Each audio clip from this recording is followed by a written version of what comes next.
बिस्मिल्लाहिर्रहमानिर्रहीम अस्सलाम वालेकुम रहमतुल्लाहि व बरकातुहू। उम्मीद और दुआ है कि इंशाल्लाह आप खैर वाफियत से होंगे। तीसरा T20 इंटरनेशनल एज़ यूजुअल हम हार गए। उसी तरह से हारे जिस तरह पहले दो आ रहे हैं कि पहले टॉस जीता, बैटिंग की दावत दी, 200 से ज़्यादा रन्स खाए और फिर उसको हम चेज़ नहीं कर सके। और क्या कॉमन चीज़ थी? यस, तीनों मैचेस में हारिस रऊफ ने टका के मार खाई और तीनों मैचेस में बाबर आजम ने 50 किए और इनिंग्स को फिनिश नहीं किया। ये तो लाइटर नोट पे बात थी, लेकिन ऑन अ सीरियस नोट मुझे ये लगता है कि दो मैचेस में अगर आप उनको कंटेन नहीं कर सके और फिर आप चेज़ नहीं कर सके तो तीसरे में आपको डिफेंड करने की कोशिश करनी चाहिए थी।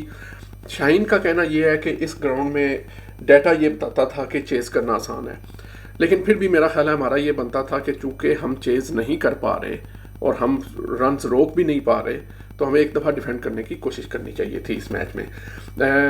एनीवेज फिर ये भी देर में ख्याल आता है तो हो सकता है ये 200 पोस्ट करके भी जो है वो यानी चेज़ करवा देते, लेकिन पहले बैटिंग करने का एक जो एडवांटेज यहाँ हो सकता है, चूँकि हम टीम के बिल्डअप फेज़ में हैं तो बैटर्स को जो नहीं चल रहे उनके ऊपर हम बड़ी तनकीद भी कर रहे हैं, जैसे आज़म खान हैं, इफ्तिखार अहमद हैं, ख़ासतौर पे ये दो नहीं चल रहे। इनको अगर हम इस तरह का प्लेटफॉर्म दें जिसमें चेज़ नहीं करे, चेज़ का प्रेशर नहीं है बल्कि रन्स पोस्ट करने हैं, तो हो सकता है ये डिफरेंटली बिहेव करें ग्राउंड के अंदर। तो इनका भी थोड़ा सा हक बनता है कि इनको थोड़ा सा कम प्रेशर में खिलाया जाए। बहरहाल बात करते हैं मैच में अपनी बॉलिंग परफॉर्मेंस की। ख़ास तौर पे बॉलिंग परफॉर्मेंस में देखें, कोई भी बॉलर हमारा ऐसा नहीं है जिसने कोई बहुत एक्स्ट्रा ऑर्डिनरी बॉलिंग की हो। बज़ाहिर ज़मान खान और मोहम्मद वसीम जो एज ए रिप्लेसमेंट आए हैं और हो सकता है अगले मैच में इनमें से एक बाहर भी बैठ जाए, इन्होंने 10 से कम की औसत से रन्स खाए हैं। बाकी सब ने, तीन जो बॉलर हैं मोहम्मद नवाज़, हारिस रऊफ और शाहीन अफरीदी, 10 से ज़्यादा की औसत से रन्स खाए हैं और हारिस रऊफ ने तो 15 की औसत से रन्स खाए हैं। तो इस पे बहुत सारे लोग बात कर रहे हैं हारिस की बॉलिंग के ऊपर कि पहले शाहीन इनको नई बॉल से बॉल दे रहे थे, आज भी मेरे ख्याल चौथे ओवर में ही आए, वो ओवर अच्छा किया, अगले ओवर में फिर 28 या 30 रन खा लिए। बात ये नहीं है कि किसी बॉलर को रन्स पड़ रहे हैं, क्योंकि शाहीन अपनी प्रेस कॉन्फ्रेंस में बता रहे थे कि उनके भी मेन बॉलर माथ हेनरी को 50 पड़े, लेकिन 50 और 60 में फ़र्क है। और बात यह है कि वो रन्स कैसे पड़े हैं। वो रन्स ऐसे पड़े हैं कि एक बॉल थी जो टॉप एज लग के 4 हुआ हारिस की, एक आध और बॉल थी जो अच्छी बॉल पे रन्स पड़े हैं इनको, बाकी सब मुंह के नीचे, बल्ले के नीचे बॉल्स देके आपने रन्स खाए हैं, या आप हिप्स पे बॉल देते हैं और फाइन लेग पे रन्स खा रहे हैं और फाइन लेग भी आपका शॉट है। तो इसको आप जस्टिफाई नहीं कर सकते ग्राउंड की लेंथ से, यानी ग्राउंड का साइज़ है उससे, बाउंड्री के साइज़ से, या कि वो बहुत अच्छी बैटिंग कर रहे थे। ऑफ कोर्स फिन एलन जो है आपके ऊपर अटैक करेंगे, लेकिन उसका ये मतलब हरगिज़ नहीं कि आप उनको लेग स्टम्प से बाहर बॉलिंग करानी शुरू कर दें या आप उनको हाफ बॉलिंग देनी शुरू कर दें। तो वो तो कमेंटेटर भी कह रहे थे कि थैंक यू वेरी मच, ये तो बॉल्स ही हिट नहीं कर रहे हैं। तो इस चीज़ के ऊपर हमारी मैनेजमेंट को बात करने की और सोचने की ज़रूरत है। हारिस रऊफ को भी रिफ्लेक्ट करने की ज़रूरत है इसके ऊपर। और ख़ास तौर पे मैं ये कहूँगा कि हारिस रऊफ को अगले मैच में अब सीरीज़ हार चुके हैं और मेरा ख्याल है कि दूसरे जो बॉलर साथ गए उनको भी चांस मिलना चाहिए।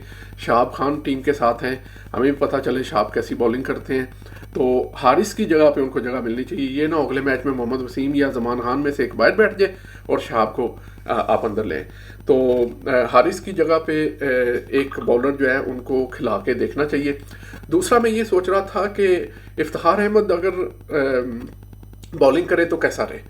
मेरा ये ख्याल है कि मोहम्मद नवाज़ भी तो 40 से ज़्यादा रन्स खा रहे हैं, उसामा मीर भी दोनों मैचेस में मेरे ख्याल 50 खा के गए हैं, तो इतने तो इफ्तिखार भी खा लेंगे। तो इसकी जगह एक बैट्समैन खिला लें इफ्तिखार से और साइम अयूब से बॉलिंग करवाएं। एक तो ये है कि आप उनको कॉन्फिडेंस देंगे और वो मुश्किल वक्त में अगर बॉलिंग करनी पड़े किसी टूर्नामेंट के अंदर तो वो आपको बॉलिंग करके भी देंगे, या हो सकता है वो अपनी बॉलिंग को इस तरह का कर लें कि आपके रेगुलर स्पिन बॉलर से ज़्यादा अच्छी बॉलिंग करनी शुरू कर दें। तो ये चीज़ जो है ना वो ट्राई करनी चाहिए और इन इन इन चीज़ों पे सोचना चाहिए, ना कि हम वही ऑर्थोडॉक्स वे है जो खेलने का उसके ऊपर लगे रहें। हमारे पास मिडल ऑर्डर में वंस अगेन टोटल फेलियर रहा, ख़ास तौर पे आज़म खान और इफ्तिखार अहमद। मैं ये कहूँगा कि अगर हमारे डोमेस्टिक में आज़म खान से बेहतर 5वें नंबर का बैटर नहीं है तो साहबजादा फरहान को या मोहम्मद रिजवान को 5वें नंबर के पे खिला के देख लें। यू नेवर नो कि कौन कहाँ पे आपको एक बेहतर पोजीशन दे सके, मैच के अंदर एक बेहतर परफॉर्मेंस दे सके। तो अगले मैच में मैं उम्मीद करता हूँ कि अगर ओपनिंग पे आप साजिद अफरान को नहीं खिलाना चाहते तो नीचे खिला के देख लें, हो सकता है वो आपको इनसे बेहतर बैटिंग करके दिखा दें, क्योंकि 1 रन 10 रन ये उतना ज़्यादा इम्पैक्टफुल नहीं है जितना 20 रन 25 रन इम्पैक्टफुल होंगे T20 के अंदर, और आइडियली तो इससे ज़्यादा इनको करने चाहिए। तो ये चंद एक गुजारिशात थी मेरी आज के मैच के हवाले से। उम्मीद करते हैं कि अगले मैच के अंदर मज़ीद चेंजेस होंगी, सेन चेंजेस होंगी, सेन से मुराद सोची समझी हुई, और ये ना हो कि बस उनको खिला दें जिनको पहले नहीं खिलाया, किसी स्कीम के तहत खिलाएं in a build up towards the world cup. तो इसके साथ ही हमें इजाज़त दें, अपना अपने अज़ीज़ व क़रीब अहल खाना का ख्याल रखें और हमें दुआ में याद रखें। अल्लाह हाफिज़।